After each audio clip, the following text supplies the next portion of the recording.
Okay, Cheva, we're going to get started. Great to see everybody. I want to start by thanking everybody for who was thinking about me and davening for my mother's recovery. Baruch Hashem, it looks like Aliza Bas Sarah, my mother, has made some steps of recovery. So thank you to everybody for being there in support. I really, so much appreciated. Thank you. So let's get going. So welcome everybody in person and on Zoom. Good to see you all. So when we last left the Chochom and Tam, we left with these three tools to be able to test if we're to be able to keep us on the right path when it comes to not going crazy with having our minds and our souls pulled into a place of real negativity and real tumah and difficulty. We said the first thing is we have to make sure whenever we're faced with something, with any kind of thought process, any kind of new emotional state, we have to say, is what I'm going to do over here. Someone comes and wants us to get involved in something that's going to take a lot of mind space. We have to say to ourselves, first, is this going to bring me simcha? Is this going to bring me to Temimus? And if it's going to, then that's a good sign that I can move ahead with it. But if I know it's not going to do that, if I know it's going to take me down difficult paths, it's going to confuse me, it's going to bog me down, it's going to take me into negativity and sadness and all these, and stress and worry, maybe it's not the right thing for me at this point. Maybe I don't have to get involved in everything, right? One thing at a time. The second thing we said is the inyan of hischadshus. So I have to make sure that everything that we're approaching in our lives, that we're always doing it from a place of a fresh start. We're not going through life with a heavy burden of the baggage of our past on our shoulders. We're not being weighed down by all of the history, right? You know, imagine I'm thinking about it, just imagine if you have a relationship of two people, whatever the relationship is. Could be husband and wife, could be parent and child, could be whatever it is, could be friends. And there's been difficulty in the past, you know? And there's been arguments, there's been differences of opinion that have not gone smoothly. And that has been a point of real tsar, real pain, right? Real pain. So, you know, how much more of a chance we have to move forward in this relationship with positivity and with love and with respect if we can make a fresh start. If we can not carry all that baggage of the past, all of that anger, all of that frustration with us all the time. If we can make a fresh start, imagine the difference. How you can work in a relationship and try to rebuild a relationship when you're not constantly, you know, being pulled down by all that history. So a fresh start was number 2. And number 3, and so important, I got a story for you guys. Oh my gosh. So important is that we are not comparing ourselves to others. We're not looking to other people and becoming jealous, thinking about, you know, if only I could be like them, if only I had what they have, if only, right? One of the main lessons of the Tam is that this is going to be a big part of our lesson today, but I have to look to what I have right now and be happy with what I have right now. If I think that I'll only be happy if I would have the same income that my neighbor has, that's a sign that we will never be happy. We could be happy now, we have to be happy now, and then we could also be happy if we had the income of our neighbor. Right? But only if we're happy now, because that income is not going to help our state of happiness. So don't look towards other people. So I literally got a call from a certain person this week, and this person was having a very hard time because her extended family are very wealthy, all of them, and this person's not wealthy. And so she was looking to everyone around her and saying, you know, it's unbelievable. Like, these people have so much money and gigantic houses, and there's no one in them. I have a big family, and I have a little tiny place to live. I open my jewelry box. There's not a single diamond. There's none of this stuff. And they have diamonds, and their family has this, and their family has that, and can't we try? Maybe they can maybe we can inherit something from the elders and whatever. And so I said to this person, your feelings and what you're saying is valid. There's money in the family, and maybe you'll be able to inherit something. It's okay, right? However, I talked about this with her that one of the most worst things we can do, that will put us in such a terrible state of mind and state of spiritual being, is if we are looking to what everyone else has and wishing that we had it. It doesn't matter what it is. It doesn't matter where we are. It's going to take, because what does it do? It takes us out of our personal existence. It's as if we're saying that, Hashem, I know you made me who I am, and you gave me all of my pluses and negatives, my talents and my challenges, and all my strengths, and you put me where I am to do something. And it's like I'm saying, I don't want to do it. I want to be that person. But Hashem put you here for a purpose. Like we always said, if we're doing something meaningful, to accomplish what we were put here for, we'll feel happy. And if we're not working to accomplish what we were put here for, then it doesn't matter how many diamonds we have and how big our house is. We're not going to be happy. As we all know, there's plenty of super duper wealthy people out there who are not happy, right? It's not the key. So anyway, so I said to this person, by the way, there's a few shiurim that we have on this story of the Chochom and the Tam that talk specifically about this, about not looking to others, not building up jealousy for other people. And I tuned her into there, and she, mamish, it gave her a huge new perspective. It was very helpful. The Torah Rabbi Nachman, in this story in particular, can be so very helpful to us. Happens to be, in the story, then, well, whatever, we'll see what the tikkun is. But in the end, something happened just shortly after that. And it's part of what we're always talking about here, that the way, remember the Tam, who's the simple person, it's not that he doesn't have aspirations. It's not that he's not planning to grow. It's just the Tam realizes that my growth doesn't happen from me wanting to be somewhere else. My growth happens from me being me, where I am, and working to build kelim, to build the vessels wherever I am, and then the Rebbeinu Shalom will bring blessing to me, bring true Chochmah de Kedusha, holy wisdom to me, right? That's the pathway. Okay, anyway, that's what we did last time. So today we're spending many weeks on chapter 6 in Rav Arush's book, because we're going through this beautiful Torah of Rav Nissen David Kivak. Welcome, Alona. It's explaining just the first few lines of this. So even though Rav Arush has just a few words on this whole thing, Rav Kivak is going very, very in-depth here. So we're going to see more of the in-depth stuff from Rav Kivak now. So we're going on this part of the story. The wise person the Chochom was traveling in very fancy wagons in let's see how he says it, in high style, right? And the Tam came out to meet him. And he asked how he's doing with ahava, with love. Achi chavivi, my beloved brother. Ma ata oiseh, what are you doing? Baruch ha'makom sheheviacha va'ani zochel lirosecha.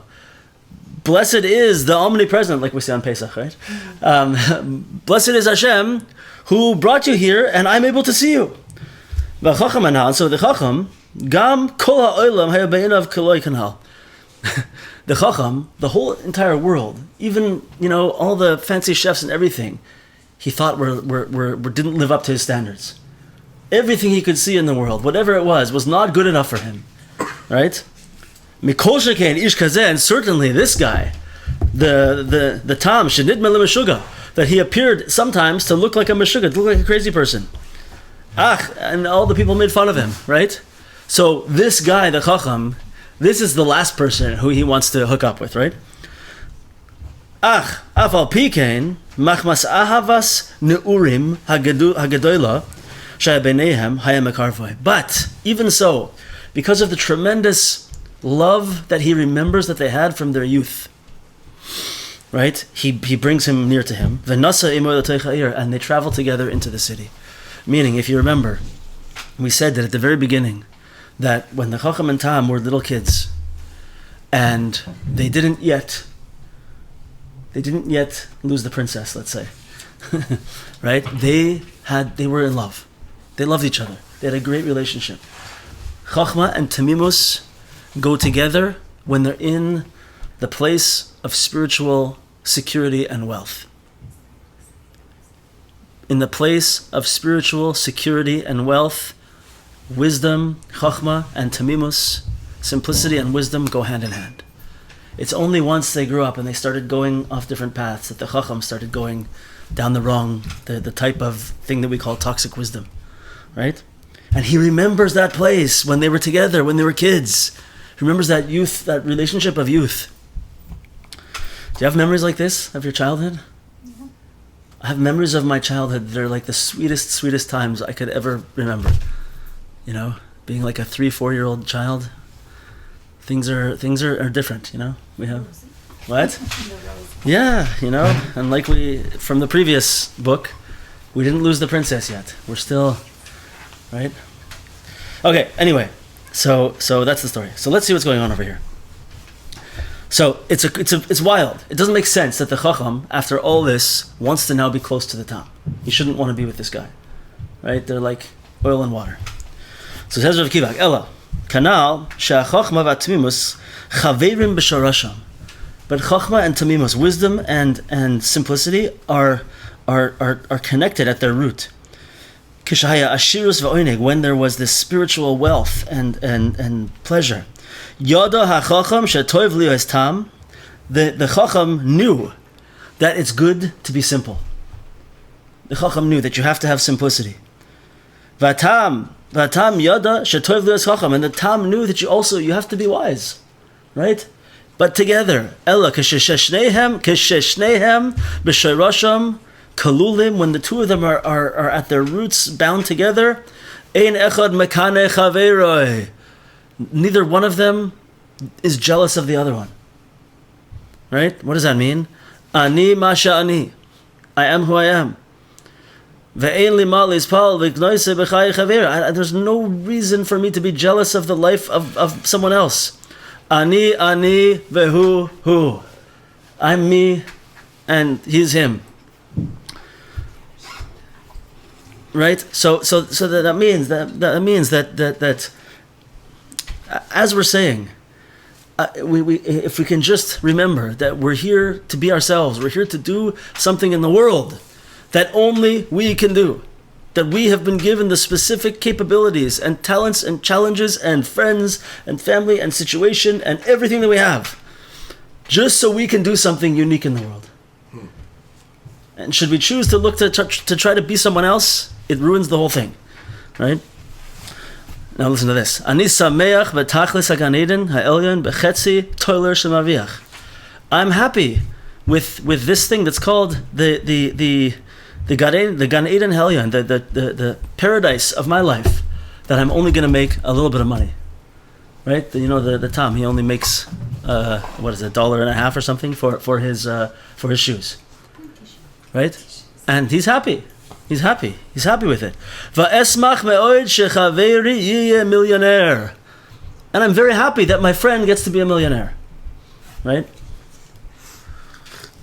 I have an acquaintance who happens to be like a multi-hundred millionaire, like very, very, very, very wealthy person, right? And, what's the point of being jealous of such a thing, right? First of all, if you're jealous of someone, you got to be jealous of everything they have and all of the difficulties and worries and stresses that they have being a multi-hundred million dollar net worth person, right? That's a whole different thing.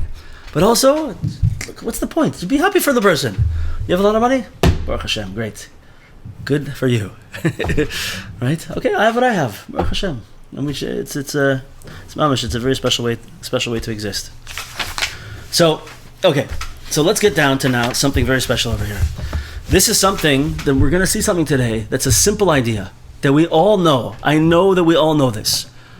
And it's hard to hear this idea, and it's hard to put it into practice when we're right in the middle of something difficult.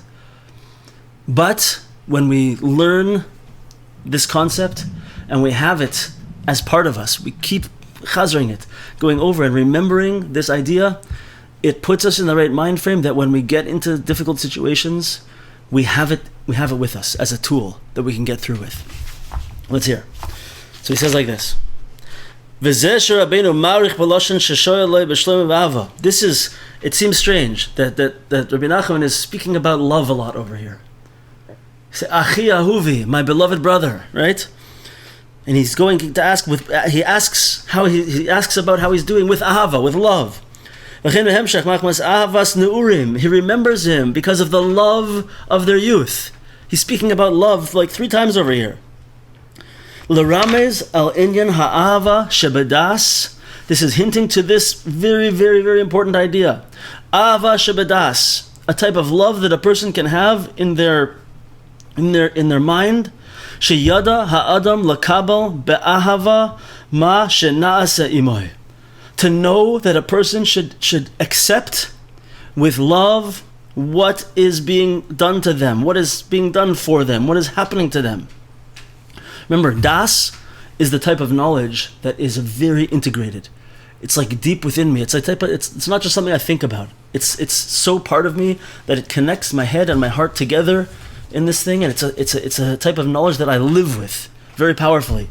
Integrated knowledge. What's happening to me? Remember, like Gedalia Fenster liked to say, it's not happening to me, it's happening for me. What's going on? B'makabel it ba'ava. Accept it with love. Ki bevadai kol elu hachachmos v'hayisurim hem kedei levarer birurei ha'emuna shehu tachlis chayav l'netzach netzachim.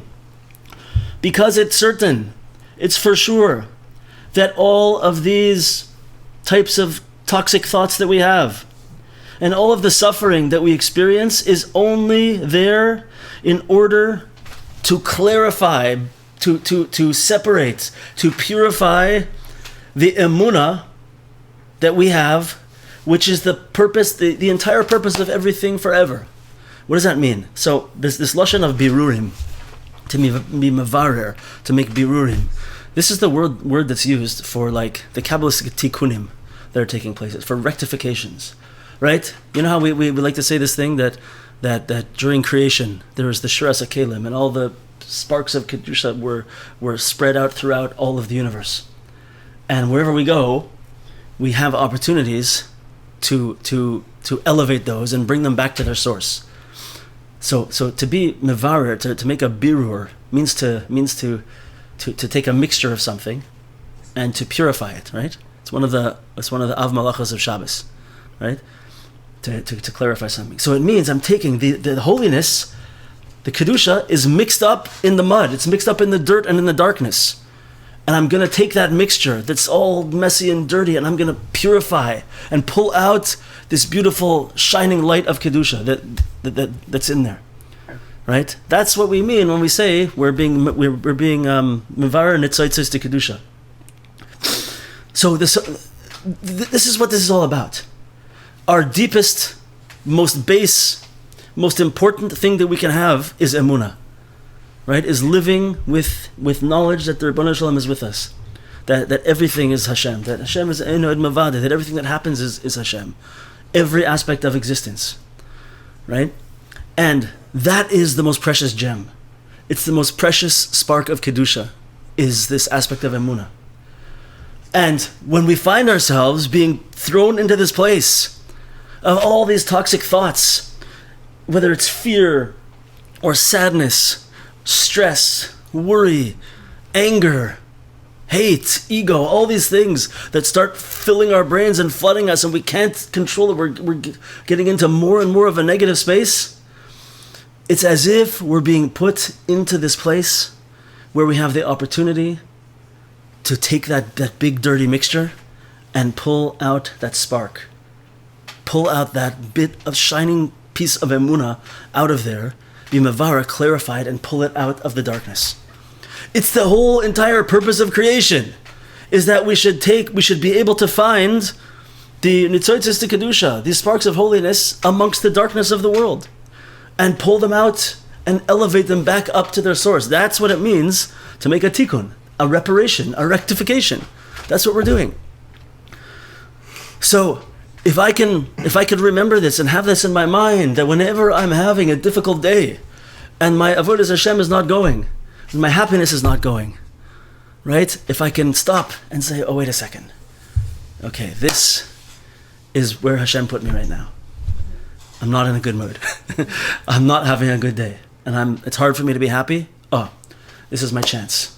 Now, here to be mevarer berurim, to make a tikkun, to find in this place a little spark of kedusha. That's why I'm here. That's why I'm experiencing this. That's it. Right? Wow. V'kabel hakol b'shalom, and accept everything with shalom, with peace. Hashem Yisbarach levade asa li asa chachmais, that it's only Hashem who put these thoughts into my mind.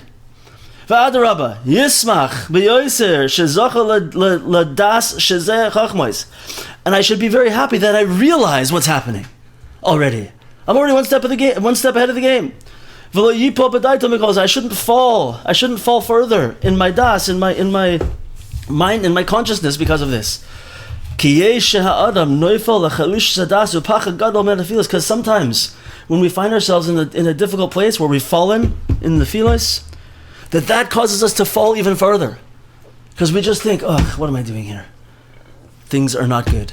And then we dwell on that, and we just go lower and lower and lower. That's it. That is exactly what this toxic wisdom is. So Rabbi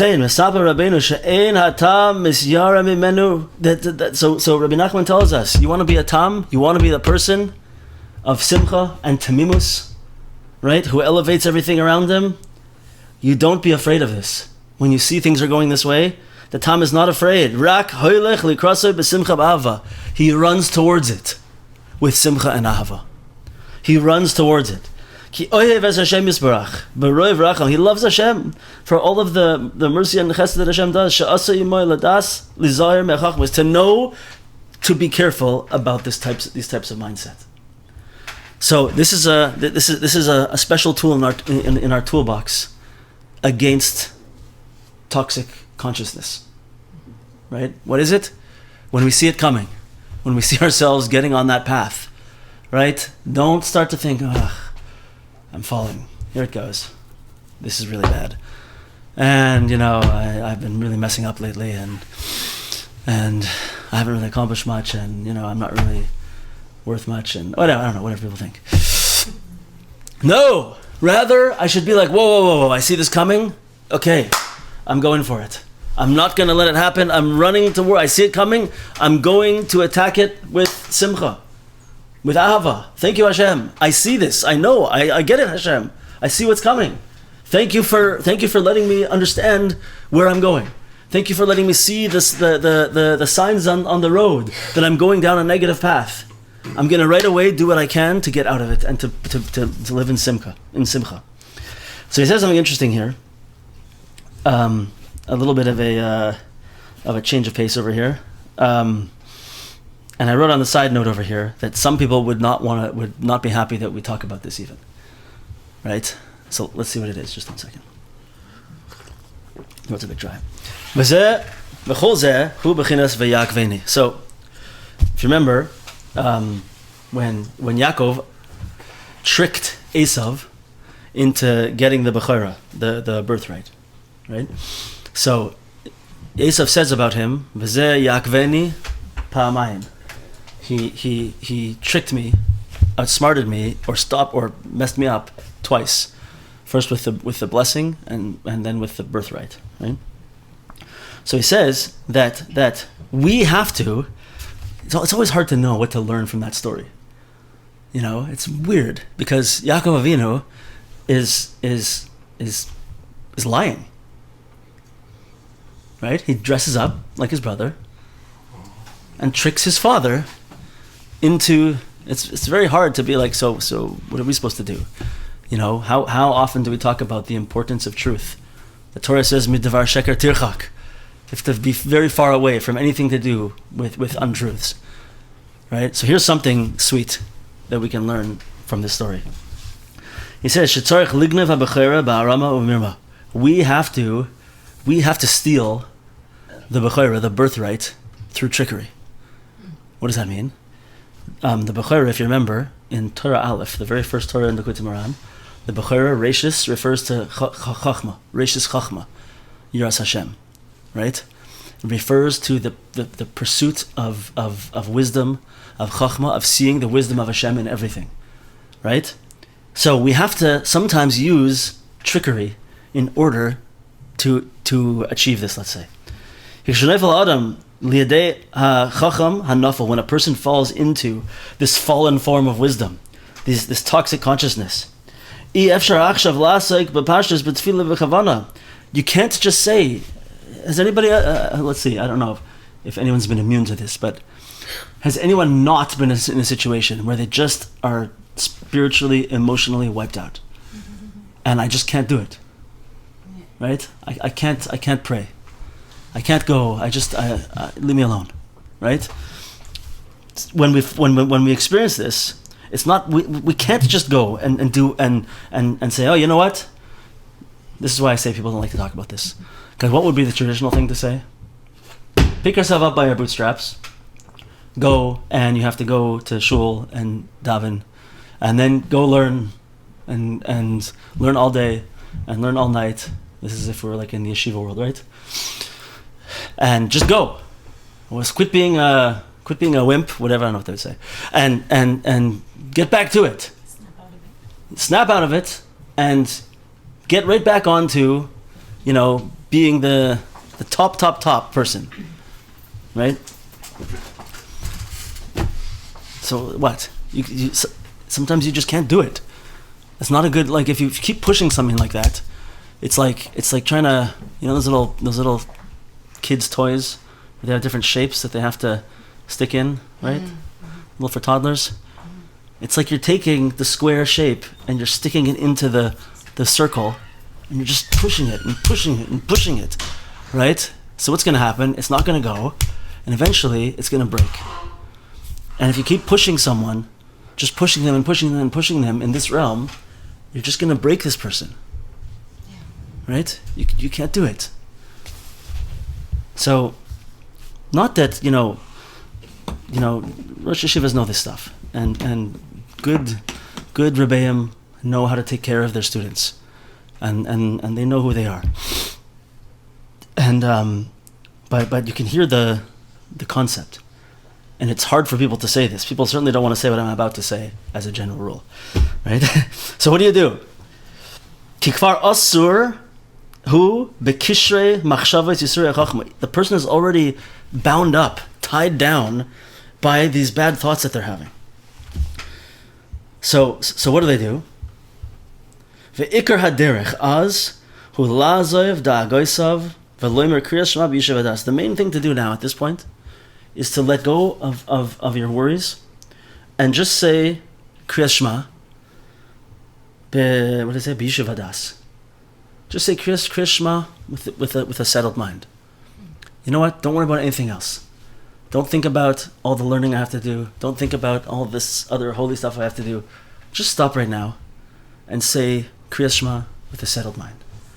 You see, by the way, over the last few months, Kriyas Shema has become a very big thing. What does that mean? Saying the Shema. Right? Has become a huge thing by all Klal Yisrael. Very, very big lately, right?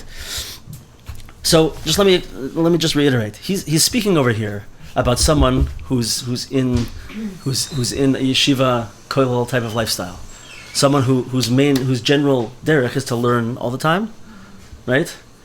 So he's saying over here, if a person finds themselves like that, but it applies to all of us in whatever our life circumstances, whether we work or whatever we do, right? So he says, let's just stop and say Kriyas Shema b'yishuv hadas. Say Shema with a settled mind. V'latzeis yadei choyvas limud haTorah b'kriyas Shema b'boker u'be'erev v'lis b'simcha. And say, you know what? You're right. I have an obligation, a mitzvah, to learn Torah every day. So today, my obligation to learn Torah is going to be taken care of by the words of the Shema that I'm saying in the morning and in the evening. And that's it. And now I'm going to be b'simcha. I'm not going to allow myself to be overwhelmed, to be pulled down by the fact that there's something that I have to do, that you're telling me I must do. This is the toxic wisdom. If I'm not doing this, then I'm worthless. Right? Get that out of my mind. You know what I'm going to do today? I'm going to say Shema. That's going to be my limud Torah for the day. And now I'm just going to be b'simcha. I'm not going to allow myself to be pulled down by this Satan, Yetzer Hara, of if I don't do the most I can possibly do, I'm worthless. It's not true.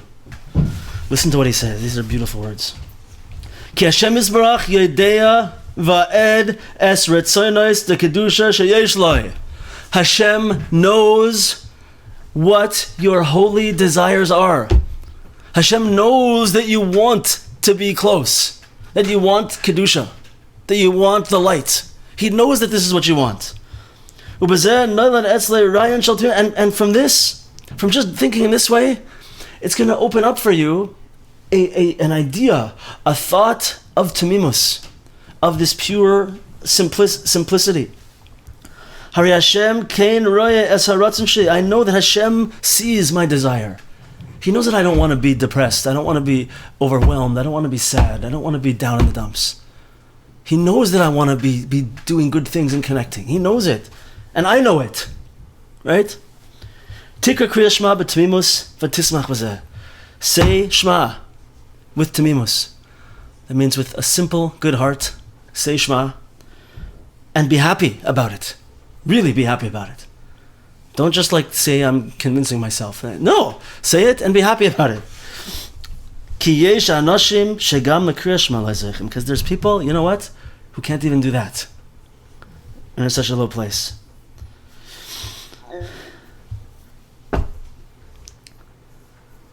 So I love this because you see over here, he's telling us something that, like I said, people are afraid to say. And it's what this whole thing is about over here. Preparing ourselves to just be able to accept that we're going to be in hard situations. We're going to be in difficult situations. We're going to face suffering. We're going to face sadness. We're going to fight with people. People are going to hate us. We're going to lose loved ones. All these difficult things are going to happen to us. Right?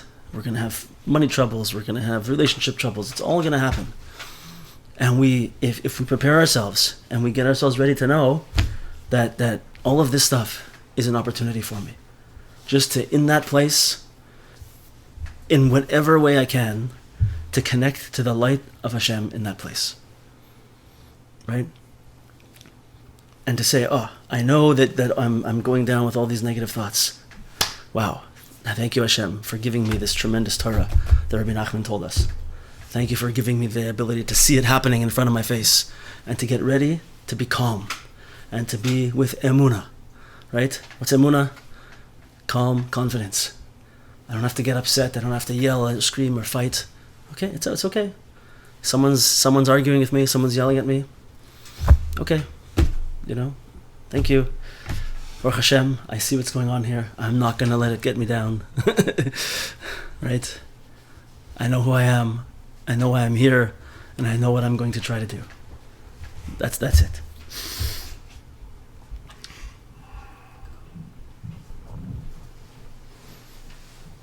It's hard because nowadays we see that you can be faced with confronted with and faced with people who are so angry and so strong in opinions. Like across the board, many things. And I know some of us here, for sure, are struggling with this right now, in a big way, dealing with people in this way. So it's a good time to have this in mind, not with arrogance, not to show someone a face like okay, I hear what you're saying, it's okay, I know much better than you, I don't even need to fight with you. No, not with arrogance, right? Just to say, okay, Hashem, I see what's going on here, and I'm just gonna be respectful, and I'm going to be with emunah, and allow myself to exit from the situation, and keep on going with simcha. That's it. My emunah is going to pull me through this situation, right? It's very sweet. So this is what the Baal Shem Tov says about. We're running out of time here. So about David HaMelech. The pasuk says that David HaMelech wrote in Tehillim, "Chishavti drachai va'ashiva ragli el edoisecha." I thought about my paths, and I put my feet back on the path to your mitzvahs. Let's say, right? So, saying that David HaMelech is teaching us a very important lesson over here, because Hashem Yisborach is mispa'er me'elu haberurim. When we go through these types of situations where we're faced with such a toxic place, a toxic consciousness and mind frame, and we pull out of there emunah, and we bring light out of that darkness, this is like the biggest crown for Hashem. This is the biggest glorification of Hashem in the world. This is what Hashem wants from us in the deepest way. And so he says, this is what he's doing, preparing to go and meet this guy. He puts on his fancy clothing called the yupa, remember that? Right? So he says like this, listen to this. Ma'asa David. So what did David HaMelech do when he was going through these terrible, difficult times? Remember, Kema'at, the entire Sefer Tehillim, all of the book of Psalms, almost, is David HaMelech out in the Judean hills, right, alone, crying to Hashem, talking to Hashem about all these terrible things that are happening to him, right? His son is chasing after him to kill him, right? All these things that happen to him. Shaul HaMelech is sending people after him to kill him, right? He's supposed to be the king.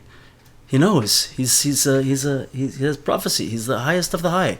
He's the king. He's the Melech Yisrael, right? And he's being chased down by his own son, even, right? He's such difficult times.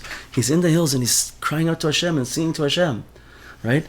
So in that situation, what does David do? He says, "Cheshavti derachai." I'm going to think about my pathways, about where I'm going. Shehayashar shekedai lakum chatzos.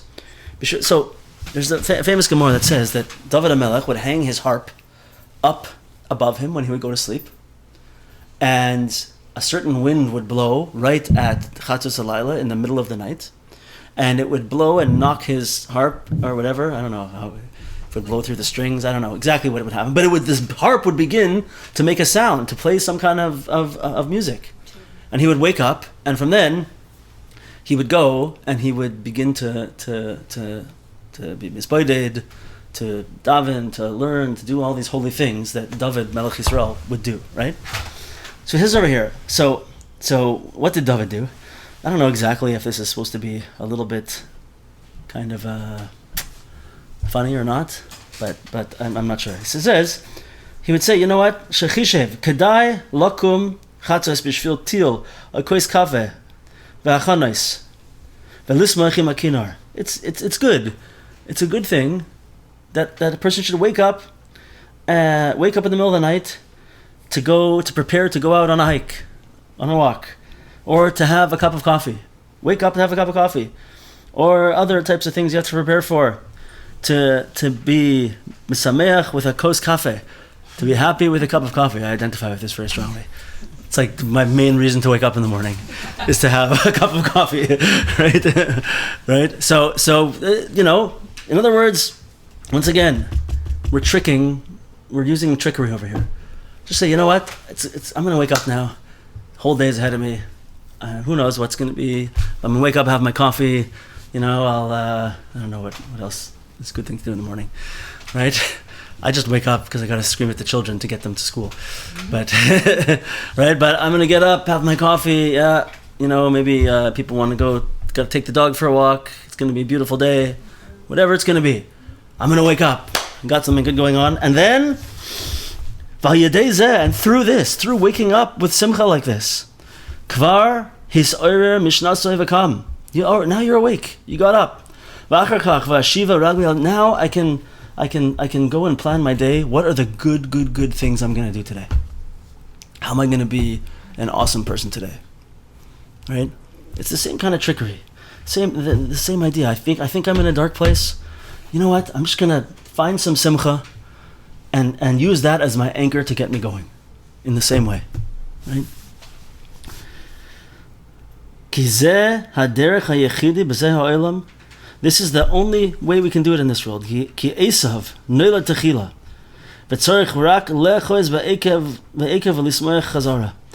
you know what? Esav was born first. What does that mean? It means that we're gonna find ourselves in galus, in exile, in darkness. That's what this world is all about.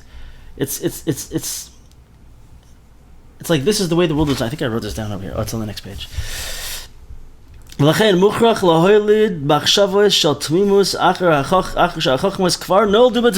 that mean? It means that I know this concept of this toxic consciousness is already out there. It was born first. Right? So I have to bring in Temimus wherever I can. I have to jump at these things. This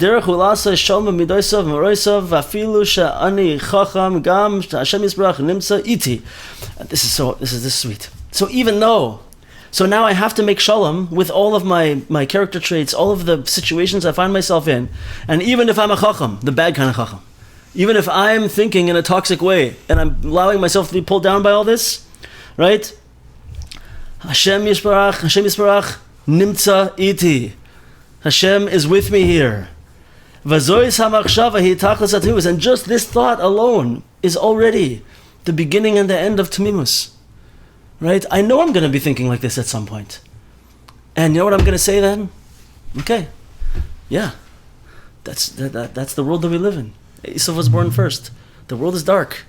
And Hashem put me here to be in the darkness. And in this darkness, to ignite a little bit of simcha, a little bit of Temimus, and bring out the Kedusha in this place. Thank you, Hashem. I know you put me here. This is how we go into the wagon of the Chochom. We go together with the Chochom. Umeir, and we illuminate Rayonis Shal Temimus B'toich HaChochma.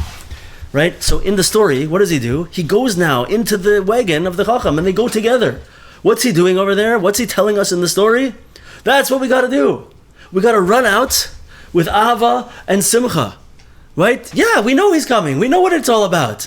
I'm going to go in there, and I'm going to ignite some of my Temimus in there. I'm walking into the storm. And in there, I'm going to light him up. I'm going to bring the light into the darkness of the Chochom. So I'm going right into his wagon, and we're driving together now. That's it. Right? It's the confidence of Emunah. It didn't sound so calm there, right? But it's it's confidence and just, yeah, that's what I'm here for. Oh, I love this Torah.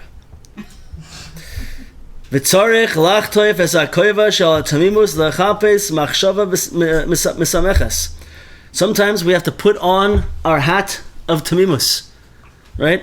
We got to put on the simple hat, and just search for a thought of happiness. And then when all these toxic wisdoms come, with all the fanfare and noise that they make, and they're filling my mind, and they're roiv the machshava, that's most of what's in my mind. I'm going to grab a hold of one thought of simplicity, of simcha. And within, I'm going to sit down in that wagon of the Chochom and grab a hold of my Temimus and my simcha and just relax. I'm here. I'm in the wagon of the Chochom. I'm in it. All those thoughts are all around me, but you know what? It's okay. I know where I am. I'm in this wagon, and I'm going to be okay with it. I'm going to be okay with it. Zehu zeh, ani tam, v'Hashem iti, gam kacha. This is it. I'm just translating literally over here. This is it. I'm a tam. I'm a holy, simple person. And Hashem is with me even here. Hashem is with me even here. This is, by the way, the basis of the entirety of Torah Vav also. The 6th lesson in the Likutei Moharan. Right? That whether I'm very, very high or whether I'm very, very low. Right? There's a way to be close to Hashem in both of those places. Right? and when I'm low, it doesn't change. In the Torah of Rav Meir Morgenstern, he especially the way Rabbi Joey Rosenfeld explains it in a very deep way.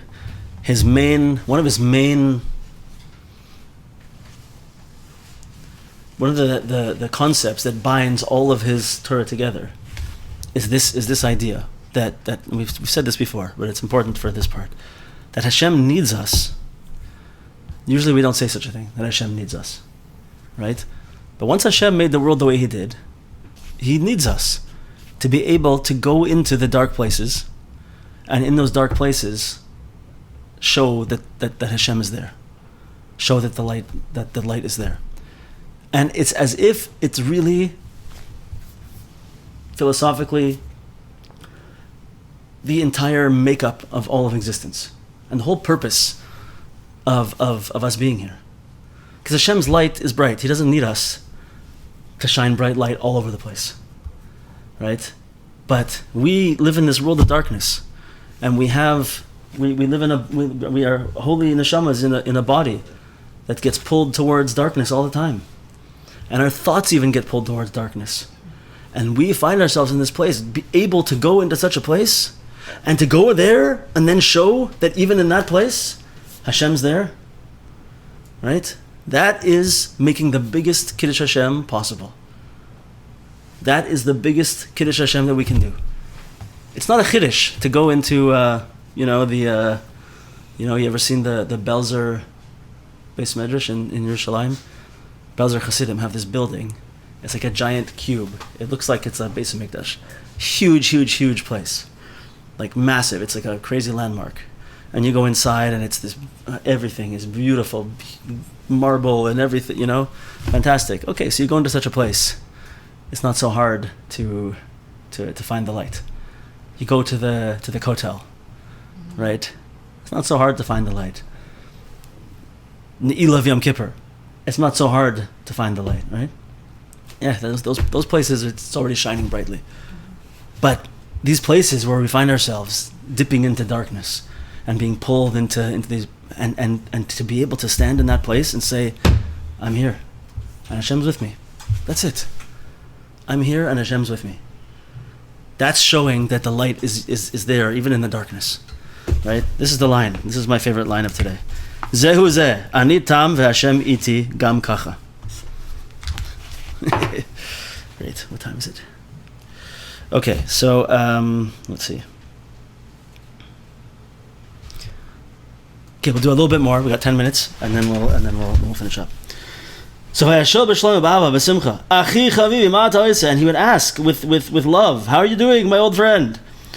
My beloved brother, how are you? What are you doing? Gam shekeshaboy machachmes barash gadol, eni mefached mehem. When this toxic consciousness comes towards me, I'm not afraid.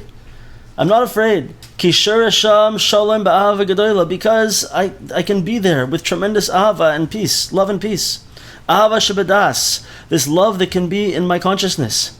Hashem ohev oisi v'chol ma shenaseh hakol berev chasadav afilu shigyonosai harabim. Right? Hashem loves me, and everything that's happening to me is all from His tremendous chesed, kindness. Even all the craziness that's in my mind, even all my craziness is from Hashem. Right? And He's with me. He's with me right now. And I'm happy about it. I see my craziness coming. Right? I see I'm going down this pathway. And I'm like, okay, yeah, this is where Hashem's taking me today. Hashem's with me. We're on this. So I wrote down over here, I had a mashal in mind. Have you ever seen when you have like a fighter pilot and they decide they're going to take onto the fighter jet like a journalist to like show him what it's like to drive in a fighter jet? So the fighter pilot, he's used to it. He's doing it all the time, right? And the journalist goes on this plane because he's like, yeah, okay, I'll go on and I'll see what it's all like. So when they're taking these like turns at high speeds and everything, they face tremendous G-force to the point where they can't breathe and they lose consciousness. They pass out, right? So it's terrifying, obviously. I would not be so quick to go up into into such a jet, right? So, okay, but think about the two people, right? The one guy who's there, he's terrified, and he's shaking in his boots, and maybe he's going to lose consciousness. He doesn't know what to do. It's all he's mavubal, he's confused, he's afraid, he's worrying, he's all in this mind frame, and the pilot is just as comfortable as ever. It's just another day at the office for him, right? Why? Because he sees all of the things that are going by and all of the G-forces and everything, and he just has that confidence. This is where I'm supposed to be. This is where I'm supposed to be. And if I'm here, I know I can do what I have to do, right?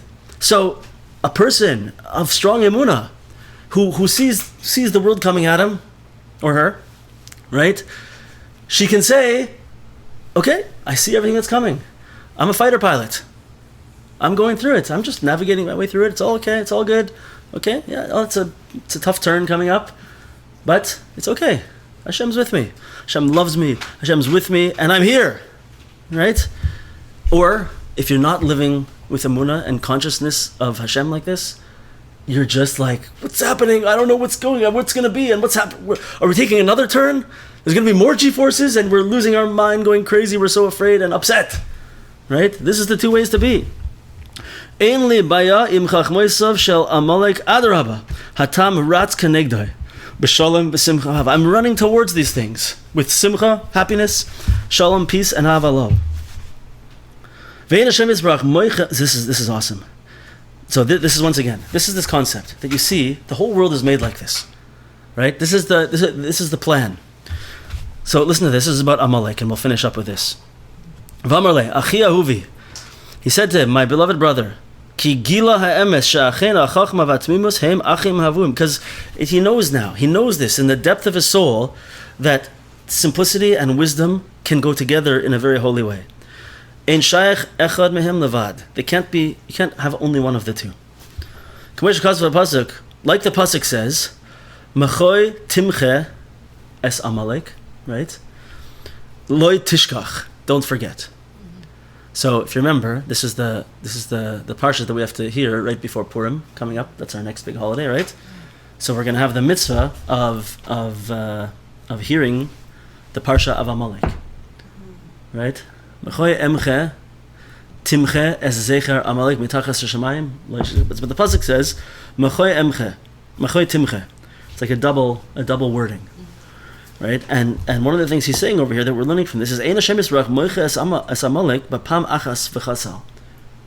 Why didn't he make it that when Amalek first attacked us by the mountain over there, and Moshe was on top of the mountain, right, and Aaron and Hur were holding up his hands, and Yeshua and the army was fighting Amalek in the valley.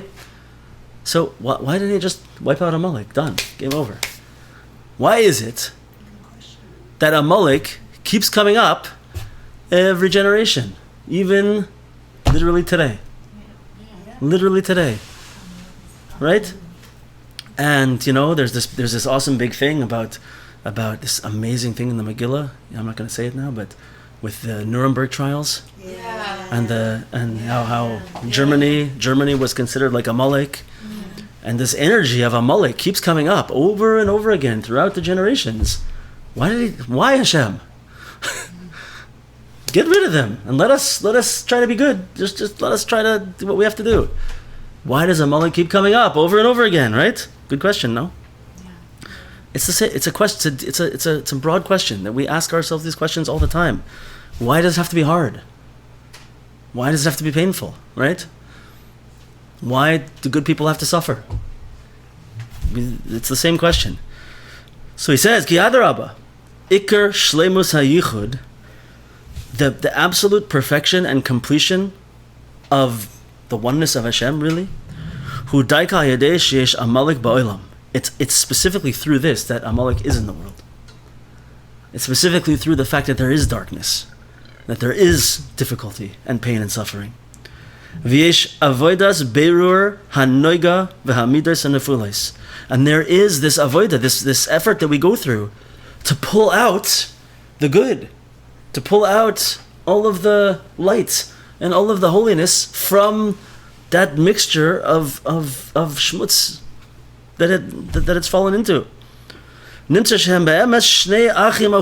comes out that in a certain sense, it's like the toxicity of the way of thinking of the Chochom in this story and the Tam, the beautiful, nurturing simplicity of the life of the Tam. It's like they go together, because it's only when you have that place of darkness that the Tam can pull out the light from that place, right?